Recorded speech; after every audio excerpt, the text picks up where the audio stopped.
Hey, I've been wrestling with this tension for a long time, and it's the tension that sometimes people describe the church as being a mile wide and an inch deep.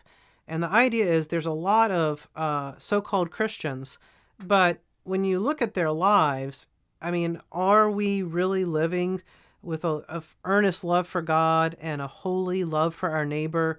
Like, are we actually caring for the poor and preaching the gospel?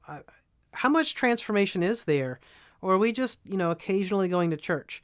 And so people get really frustrated with the church being a mile wide and an inch deep. And I feel that. And one of the alternatives to that is this idea of really high intensity discipleship with just a few people. And I've tried that too. And the problem with this method is the expectations for discipleship get so high that people drop out and they say that's not sustainable. You're asking too much of me.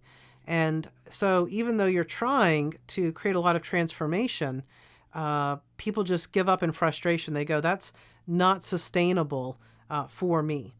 And so you can sometimes have a handful of people who will remain super committed, but in terms of growing and having a lot of other people get involved, it just doesn't seem to happen.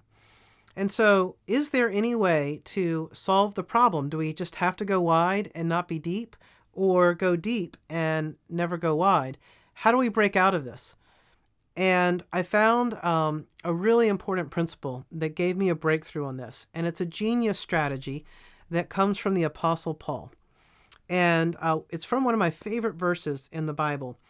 The Apostle Paul says to Timothy in 2 Timothy 2:2, therefore, what you have heard from me in the presence of many witnesses, entrust to reliable people who will be qualified to teach others also. So we have 4 generations of transformation, and we have increasing growth numerically, all in this one verse. And so Paul is talking to Timothy and many witnesses. They are entrusting what they heard to reliable people, and then this whole community is reaching out to others as well. So we've got an incredible growth and depth happening at the exact same time. And, these are really important foundational things. The things Paul has taught to Timothy are things like the gospel and who God is and what it means to follow Jesus and love your neighbors and all of the really core things about loving God and loving your neighbors because God loves us. And so what is the principle that summarizes what Paul's doing here? A method that leads to both breadth and depth. And here's how I would summarize it. Teach to know, share to grow. Let me repeat that. Teach to know, share to grow. So Paul is asking Timothy and the witnesses to teach what he's taught them to reliable people. And the reliable people are to teach this to other people. So what happens when you not only learn something and you take notes, but you say, this was so valuable and so important, I'm going to pass it on to someone else?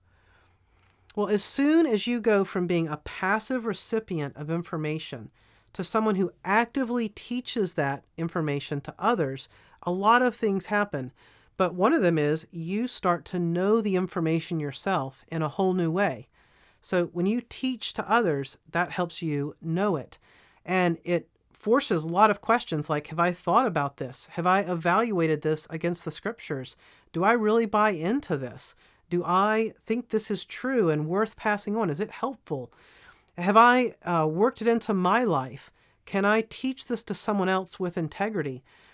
When you start to teach what you've learned to someone else, you will know it in a whole new way. So teach to know. Teaching others is part of how we experience depth and transformation in our own lives. And the second part is share to grow. Well, when you not only receive something, but you share it, what happens? There's breadth. Now someone else is connected to the gospel, to loving God, to loving their neighbors. And so as we share what we've learned with others, the number of people involved will grow. And so the teach to know, share to grow principle is the way that we get increasing depth in the community of disciples and increasing breadth all at the same time. It's a sustainable method for church health, church depth, and church growth. So, what do you think about that? Do you buy into the teach to know, share to grow principle that I think we find in 2 Timothy 2:2? Because if you do, I've got a challenge for you. And don't turn away. We're going to help you with this. The challenge is you need to teach this principle to someone else in the next 24 hours. And the reason I say 24 hours, obviously 48 or the next week is fine. But once you go past that, you start to just never do it. And so it's not a rule. It's just a rule of thumb. Okay, do what you want with it. But if you will commit yourself to taking what you've learned today and not just sharing this video, though I appreciate that, but teaching what you learned in this video to someone else, you are going to experience the benefits of this principle for your own walk with God. And that's what I want you to have. And so here's the question some of you are having. You're saying, I would love to teach this to someone else so I could learn it for myself, and I would love to share to grow so that more people could get this. This is amazing, but I'm afraid, and I don't feel equipped, and I feel unprepared, and I'm scared, and what if it doesn't work out? And all of this negative self-talk is coming up in your minds, and I know that because I have it in my heart too. So what I've done is created a safe place for you to get started. We have an online community for Uncommon Pursuit. And what you can do is click on the link below, set up a free account in the community, and share what you learned in this video with me and with the community. And as you teach this back to the community, you're going to understand it better. It's going to create more conversations for people to find as they search Google or whatever. And we're all going to get a better depth of understanding of how the teach to know, share to go principle works its way out in different cultures, different contexts, different personalities, problems with it, challenges with it, all of that.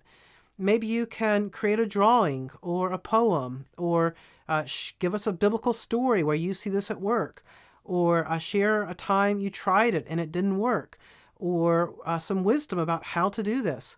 And we're going to build an incredible conversation about this principle that is going to prepare you and everyone else in the community to practice this.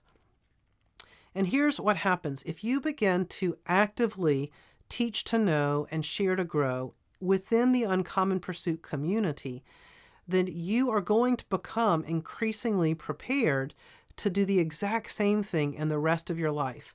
Whether it's at your church or your neighborhood or your job, your friends, your family, whatever context. Because after you've done this 300 or 400 or 500 times in an online community that's supportive and encouraging and focused on the things of God, the very next time, the 301st time you do it at church, it's going to be so much easier. Your first time doesn't have to be in the hardest environment. Your first time can be in a really safe environment like the Uncommon Pursuit community. So if that's where you want to get started, I would encourage you to get started there and keep participating in the Uncommon Pursuit community until you feel ready and excited to take it beyond that safe environment and go into the rest of your world with the Teach to Know, Share to Go principle. So I'm super excited about this. I hope you will do something with this information in the next 24 hours. Take action.